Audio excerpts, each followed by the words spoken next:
Welcome back, ladies and gentlemen. I'm Marcus Aurelius, and this is Dominions 4, the Thrones of Ascension, Byzantine, Pythium.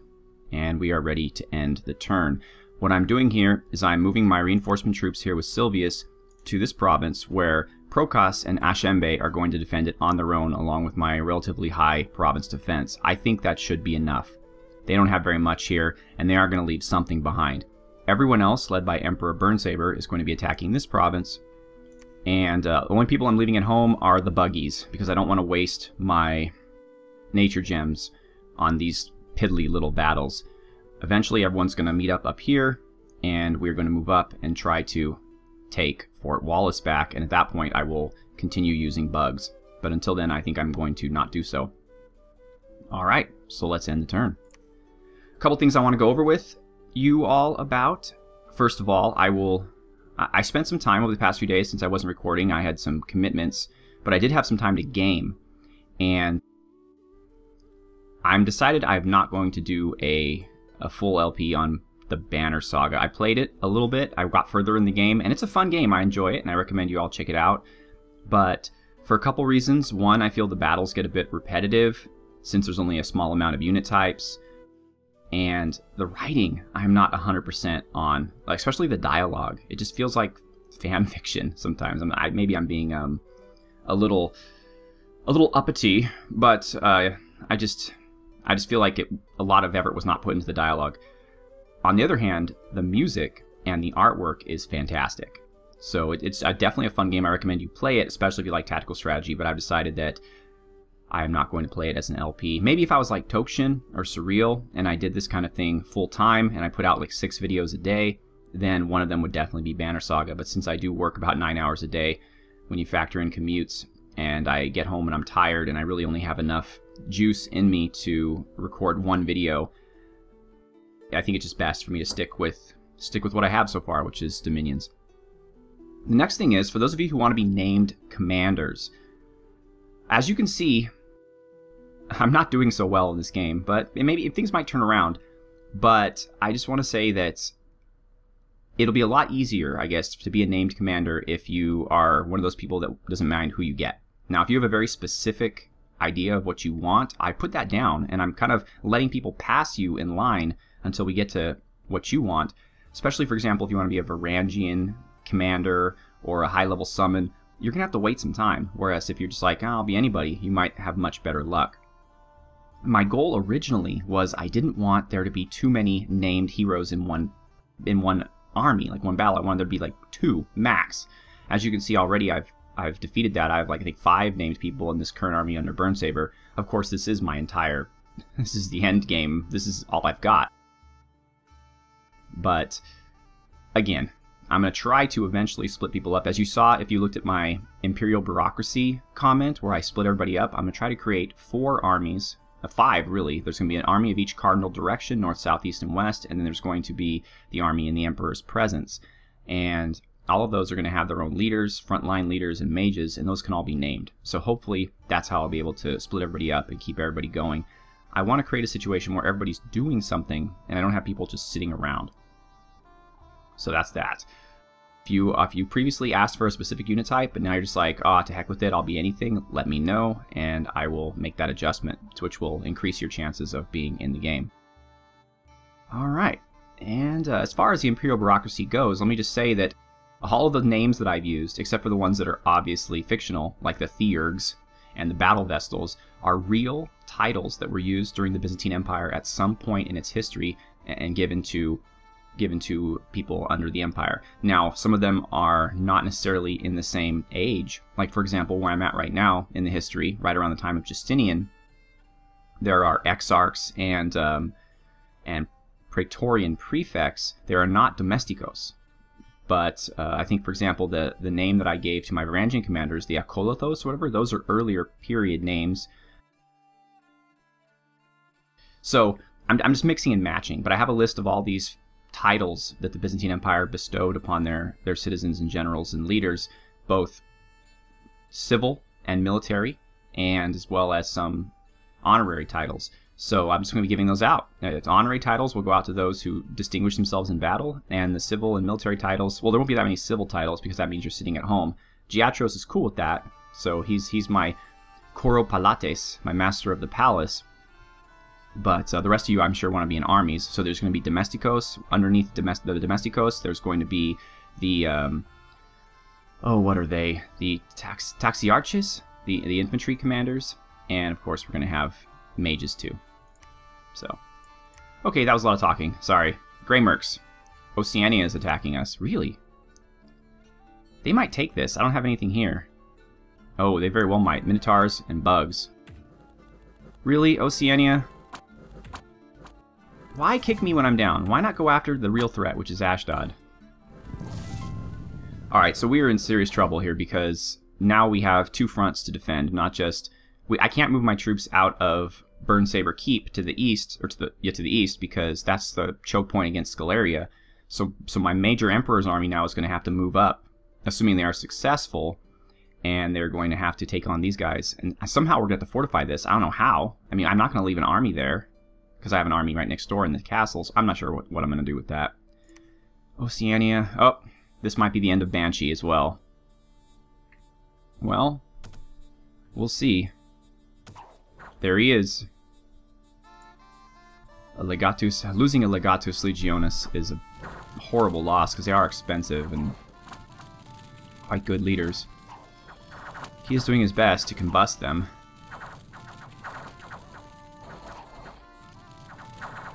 I mean, if we could just lower the morale enough, and we look to be doing okay. Some of them are running. I think we've got this. We have a Centurion here. Cincius. He's just a province defense, but I would like to be able to promote him or something. He is doing good work. Alright. Well, Banshee, you lived to see another day. So that means that the Ashdod to the south did not leave that province. They did not go to attack my Lizard province. So that's interesting. Now we're taking this one back. We're bringing the house. Hopefully it'll be enough. Oh, it should be enough. Oh, and let me introduce you all, of course, to Barbell. He's naked right now. He's just wearing an iron plate. He doesn't have weapons or anything, but he does have this magical horn, which does 5 armor-piercing damage in an area of effect 5. So it's actually a really good item. It only has 15 ammunition, which doesn't make sense to me because you can blow a horn indefinitely. But whatever. And it has +3 versus undead demons. So against Scaleria and especially Ermor, he'll be really, really useful. And then I have all my alchemists lined up. I have my lizards here that are going to be buffing these troops. I have my lizards here. I think the slaves, yep. And for those of you who are freaking out about slaves, obviously there's a difference between the armies that I want to have and the armies that I have. So in the previous battle, I did not have enough slaves. I know it. I only had 4 because I didn't have any more. I mean, I either used what I had or I didn't, right? I mean, I don't have much choice. But now I have 8. So what that should mean is, unless any of them die, my leaders, hi King Midas, my leaders, such as Burnsaber here, he should be up to 6 holy. It's not going to show, but that's where he should be. So, as long as we don't lose any slaves, our mages are amazingly powerful right now. They're all boosted by 3 levels in every single path that they have. What I really wish I had was an Astral and an Earth mage. I do the Iconoduals, but the problem with them is they're defensive only. They cannot leave their province that you hire them in, and they're my only troop with Natural, Astral, and Earth together.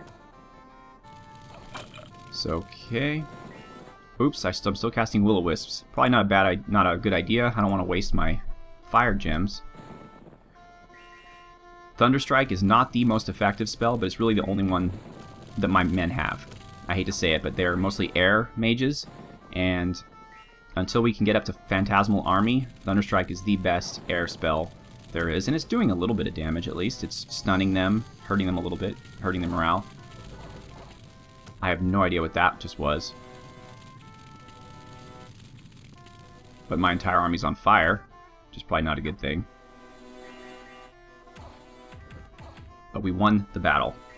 Okay. What did we lose? We lost a Triarius and 2 Principes.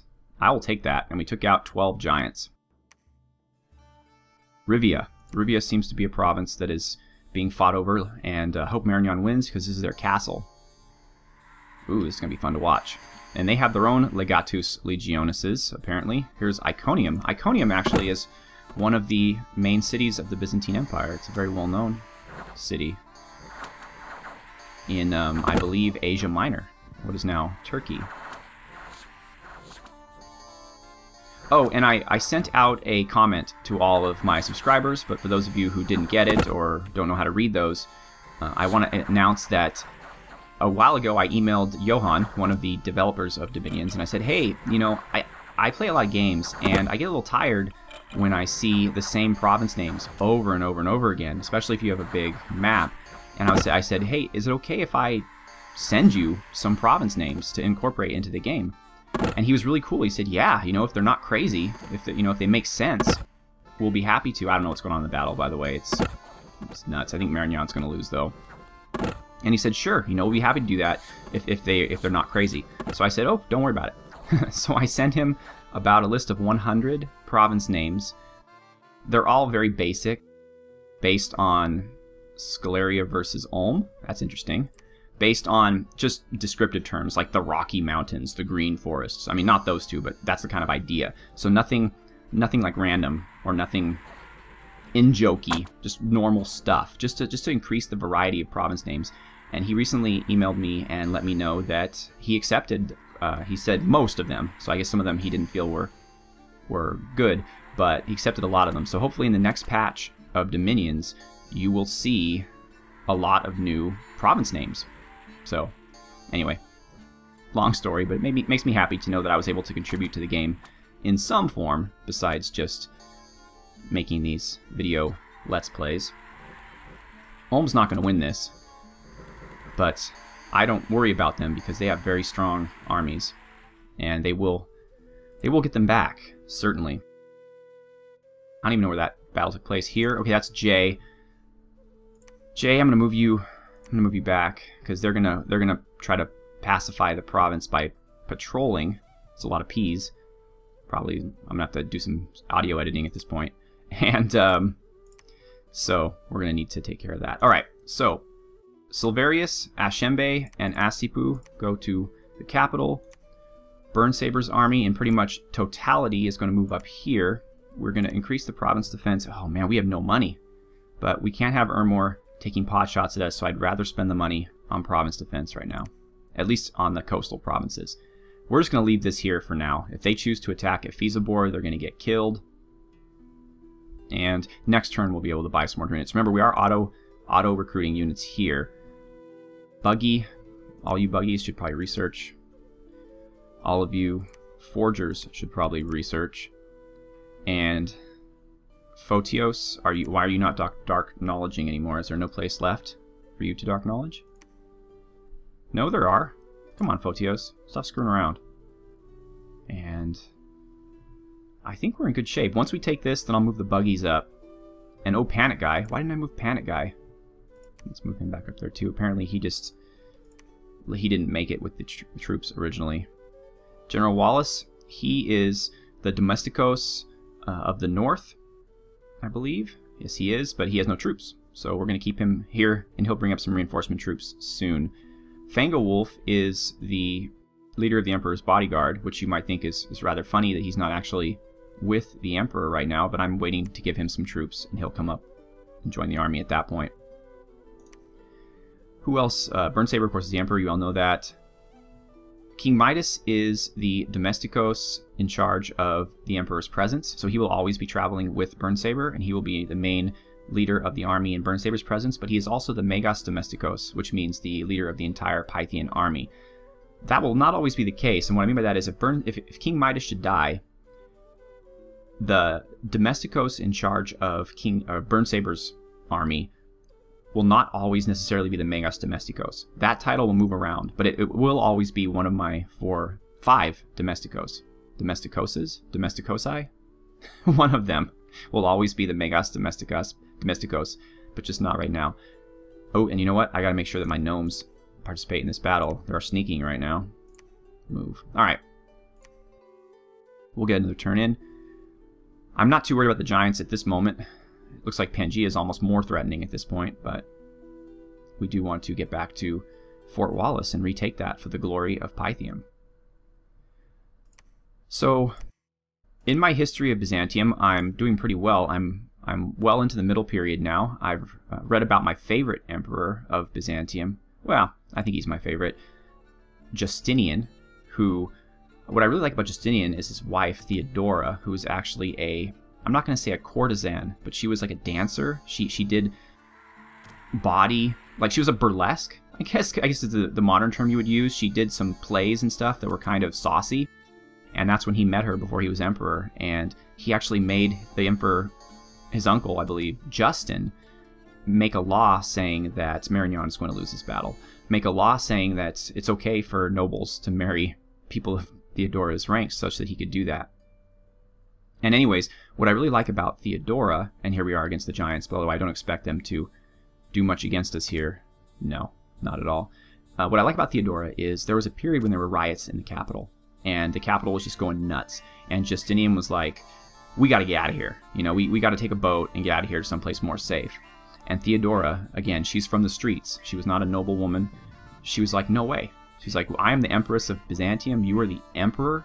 Well, they didn't say Byzantium, obviously. They said Rome. But we're going to stay here. We're going to stick this out. And she, like, basically made him sack up a little bit. And he stayed. And they ended up obviously prevailing. And that was just awesome. I mean, who knows how history would have been different had he taken off and fled the capital. That would have lowered the morale of the loyal troops. And it's just little things like that, you know? So Theodora, she was very, very smart, very capable. During the end of Justinian's reign, she caused a bit more harm than good because she supported a religious sect called the Monophysites, who I can't even remember now specifically what their issue was, but it's something about the divinity of Christ and whether Christ was part man, part God, or all man, or whether he was equal to God, or I don't know. But the point being, she was basically supporting the heretics, and as a result of that, when Justinian especially had the plague and was laid down for a while, she took a minor religious problem in the empire and probably exacerbated it to the point where it was a huge pain in the butt for Justinian and future emperors to deal with. And Alchemist Flame is not a very accurate spell. But so yeah, Justinian, Theodora. Also, Justinian is well known because he was able to conquer all of Italy, southern Spain, and all of Africa, all of what was then known as Africa, which is North Africa, from the Straits of Gibraltar all the way to Egypt, although Egypt had been with the empire for a long time. Those gains did not last very long after Justinian died, but he was able to do them, and so he was one of the many short-lived resurrections of the empire in its 1,000-year history of slow but inevitable decline. And against a large army, I think my mages will be a bit more useful. Let's see what destruction did here. So 2 protection, that's awesome. But against minor troops, they miss. The lightning bolt doesn't do much. Shrink. Nilex casted Shrink. It obviously won't change the sprite, but now they are size 4. And my humans are size 2. So it didn't shrink them, did they? It didn't work. Maybe it missed. Yeah, it must have missed. Shoot. That's a shame. I want some shrunken giants. Yeah, come on, alchemists, you're better than this. And that is that. We win. Did we lose anything? We lost a Velite. That's perfectly okay with me. And that's it. Excellent. But we only killed 3 of them. I guess the rest all escaped. Okay. Epernia? Have we seen this one yet? No, I don't think so. Okay, this is one south of Rivia. And Scaleria is... Man, Marignan. Come on, hold out for me. More Ulm Scaleria action. Or, yeah, Ulm Scaleria action. This time, Ulm better recognize... Oh, good, they have their guardians. These guys are awesome. They guard keeps. They have black halberds that have a skill called Bane of Heresy, which stuns and armor pierces sacred units. It's very situational, and I've never really found a good opportunity in which it's useful, but probably, I guess, if you're fighting Mictlan, and everybody on the battlefield is sacred. Otherwise, only the commanders and thugs are sacred, so you have to be very careful to use these guys where they're most useful. As none of these troops they're fighting right now, for example, are sacred. I have a unit that has this power, the Iconoclast, but they're heretics, and again, one dude, so I don't see any use for that at all. Olifia, they're attacking Banshee again, and this time they're going to win, unfortunately. This is a pretty large force. I bet you I could take this right now with my main army under Burnsaber, especially with some bugs, but I wonder, I don't think I conquered the province that Banshee can run to, so I think we're in bad shape here. Either way, he's being attacked by heavy cav. Let us view the last stand of Banshee. Well, he took out one of them. Good for you.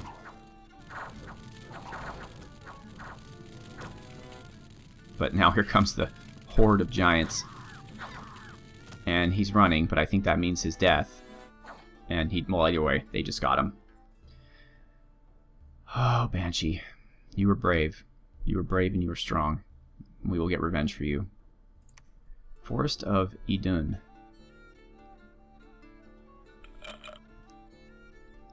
And we have a Necromancer and a bunch of Long Dead versus... Wait, Marignon? Marignon is leading a Necromancer and a bunch of Long Dead. Apparently you didn't get the memo, Marignon, that we're the good guys. We don't do stuff like that. And especially not against Scalaria. I mean, Scalaria is designed from the ground up to kill undead because they have that spell we're watching right now, Dust to Dust, which explodes the enemies. It's not what I would call smart, Marignon. But I think they look like they're gonna win. These skeletons are tough customers. Who are these guys?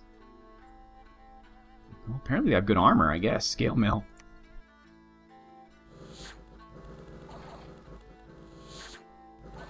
And they are. Well, Marignon, I don't like your methods, but they get results.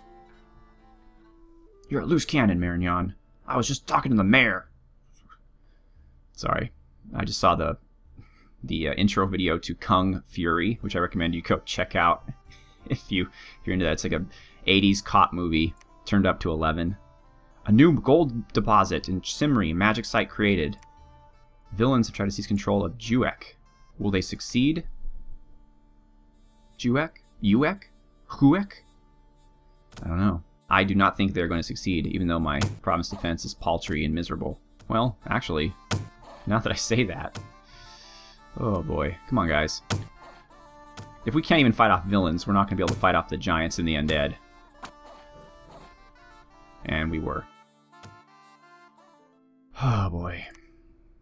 Okay. So Banshee is, unfortunately, dead.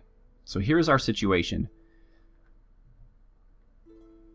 We are actually in a very bad situation, because we need to take this, although they've removed their troops from it. We need to take this, and we need to take this. So I think leaving this here is alright right now, because they're blocking Scalaria, and they don't have many troops there. The key is Fort Wallace, so we're just going to continue along our path in order to do that. Panic Guy is joined. Okay, so we're going to continue moving towards Fort Wallace. We're going to continue province defensing these areas pretty highly, because since I only have one army marching directly into the heart of the enemy empire, I do not want to have them all die in case they retreat into an unsafe province. So actually, let's just spend the money. Meanwhile, it's probably a good idea to increase the defenses here a little bit. And that means Velites right now, because it's all I can afford. And where is Cymru? There it is. So we now have gold mine, 60 gold, which is incredibly useful. And Gangere and Haringurubla can come to our capital now. The pass is opened. Yagnonimus will hold this province on his own. We are still recruiting Theurgs. Oh, we have a fire Theurg here, Megas, and another air Theurg, of course, because we have to have those always. So let's send the lizards along with the buggies, along with Fangawolf, and we are going to give Fangawolf some troops. He also has a pretty good morale bonus. And he can lead the Ice Strike. Good for you. So let's give him all of these guys as well. We're just going to throw them all in a big mass for right now until we get to the army. And the one thing I want to do quickly is I want to get rid of Swarm for the time being. We'll just go with Protection and on the buggies because I want them to save their gems and not use them when they are not necessary. I will employ them again during the periods where it's important. And we're conserving magic gems, so they shouldn't use the gems for any other purpose except when I tell them to. And we could always use more protection. I mean, why not? Just makes my troops that much stronger. So, okay. We have nothing to worry about that yet. Asipu? Really? Asipu? Okay, whatever. And, Ashimbe is already there. We'll let Asipu do whatever he wants. Magus. Actually, do we need more Theurgs in this army? We might lose one. Well, you know what? The General Wallace will eventually need Theurgs too. You know what? That's what we're going to do. We're going to save the Theurgs and send them up with General Wallace. And these guys are going to go up here. That's what we're going to do. And Silvius and Justinian are going to hang out. Silvius is actually one of my guys. He's a Centurion, so he can become a... He can maybe be the Taxiarchus under General Wallace, so we can name him something if we wanted to do so. And, alright, so things are looking okay. We have another lizard coming up. We are in a less precarious position than we were, but not by much. Our capital has now been relieved of the giant pressure, and we do have a large army, but we have multiple forces. So eventually, I'm going to have to nominate a Domesticos for the East. Crazy Man wants to be a frontline fighter, so he's going to be a Taxiarchus. He's never going to be a Domesticos. And so we're going to have a Legatus Legionis or a Archantopoli go over there and take command of the situation up here, and they can handle this province along with moving towards Scalaria. Okay, so we have Ulm here in Felden Forest. Jay, we're going to send you here, I guess. I'm trying to keep you alive. That's really all I'm trying to do here. We have a Scalarian cultist here that I'm going to try to assassinate. And then we'll move Akamas up here, although he'll probably die. Marignan is having rough times. Okay. Well, ladies and gentlemen, thank you so much for watching. You know what? I might try to do another episode today since I haven't been making episodes in a while. So, just, again, comment, like if you like it. Let me know what you think. Thanks a lot, everyone. Have a good one.